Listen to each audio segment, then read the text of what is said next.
যে কোনো বড় বড় কোম্পানি তারা যদি ভাবে আমি বিনা ডাটা নিয়ে বা বিনা ব্যালেন্স শিট নিয়ে কাজ করব, তাহলে তারা লাখ টাকার ব্যবসাকে ডুবিয়ে ফেলে দিবে।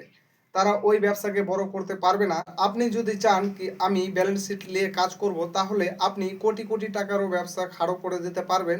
আমাদের ভারতের মধ্যে এখন অনেক উন্নত উন্নত অ্যাপস রয়েছে, তার মধ্যে কি করে আপনারা যদি প্রফিট বের করেন, তাহলে আপনাদের ব্যবসা কোনো সময় লসের মধ্যে যাবে না। অনেক ভাই কি করে তারা জানে না ব্যবসার মধ্য থেকে যা প্রফিট এলো তারা তার পার্সোনাল কাজে খরচ করে ফেলে, তারপরে বলে আমার ব্যবসা তো ডুবে গেছে। কিন্তু আসলে এটা হয় না। আসলে আপনারা ব্যবসা থেকে কি করে প্রফিট বের করতে হয় এটাই জানেন না। আপনারা যদি 500 টাকার মাল কিনে নিয়ে এলেন, এবার ওটা যদি 600 টাকা দামের মধ্যে বিক্রি করতে পারলেন, তাহলে আপনারা ভাবছেন আমার পকেটে 100 টাকা ঢুকে গেল। কিন্তু এরকম করে যদি ব্যবসা চলতে থাকে তাহলে মাত্র 1 থেকে 2 বছরের মধ্যে আপনাদের ব্যবসা ডুবে যাবে। দেখো, ওখানে অনেক কিছু মেনটেন করতে হয়, যেমন আপনার ঘর ভাড়া এবং আপনার কর্মচারীর বেতন। এগুলো আপনি জুড়ছেনই না, তারপরে আপনি দেখছেন কি আপনার ব্যবসার মধ্যে যা প্রফিট হলো আপনি বের করেছেন, তাও আপনার ব্যবসা কেন পুঁজি ডুবে গেল। দেখেন, এখানে আবার অনেক কিছু বিষয় থাকে, যেমন কাস্টমার বাকিতে মাল নিয়ে গেল, ওই পয়সাগুলো কালেকশন হচ্ছে না এবং আপনার স্টক ঠিকঠাক ভাবে জোগাড় হচ্ছে না, তারপরে আপনার এখানে ক্যাশ ফ্লো দেখা দিচ্ছে। তো আপনারা যদি ভালো করে প্রপার ভাবে ব্যালেন্স শিট মেনটেন না করতে পারেন এবং আপনারা আপনাদের সঠিক প্রফিট যদি আপনারা ক্যালকুলেশন না করতে পারেন, তাহলে আপনাদের ব্যবসার মধ্যে অনেক বড় ধাক্কা লাগবে। আপনারা যদি কোনো অ্যাপসের মধ্যে ব্যালেন্স শিট বানান প্রপার ভাবে, তাহলে এখানে আপনাদের একটা বড় সাফল্য দেখতে পাবেন।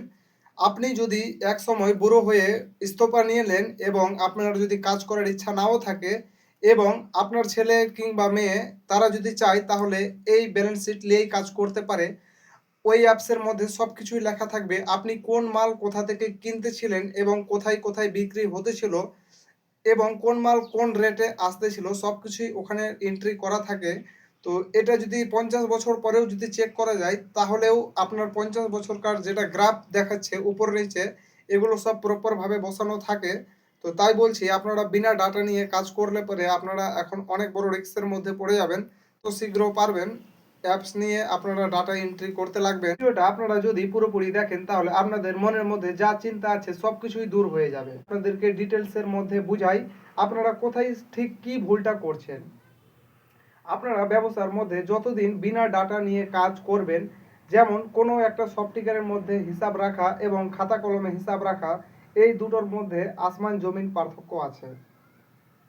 আপনারা একটা কোনো ছোট মোটো সফটওয়্যার দিয়ে শুরু করতে পারেন, যেমন একটা ব্যবসার মধ্যে আপনারা যতক্ষণ প্রপার ভাবে ব্যালেন্স শিট না বানাতে পারবেন, ততক্ষণ আপনাদের ব্যবসার মধ্যে লাভ কোনটা আর লস কোনটা আপনারা বুঝতেই পারবেন না। তারপর কিছু বছরের মধ্যে আপনাদের ব্যবসা লাটে উঠে যাবে। কত টাকার মাল কিনেছেন এবং কত টাকার মাল বিক্রি করেছেন, আজ থেকে শুরু করে আপনারা যতদিন অবধি ব্যবসাটা চালাচ্ছেন, ততদিন অবধি আপনাদের পুরো ডাটাটা থাকতে হবে। যেমন একটা সেলস এবং দ্বিতীয়টা পারচেস, এই এন্ট্রিগুলো ভালো করে করতে হবে। এবার এগুলো খাতা কলমে কি হয়, হয়তো 2 বছর 4 বছর পরে দেখা যায় হয়তো আমাদের খাতাগুলো নষ্ট হয়ে গেছে বা ইঁদুরে কেটে দিয়েছে। তো এই হিসাবগুলো আমাদের প্রপারভাবে মিলে না। তো এটার লেগে আপনারা কি করতে পারেন, আপনারা আপনাদের হিসাব খাতাতে লিখতেই পারেন, কিন্তু আপনারা কি করতে পারেন, অনলাইনে এখন অনেকগুলো অ্যাপস পাওয়া যায়। তো ওই অ্যাপসগুলো থেকে আপনারাও হিসাব রাখতে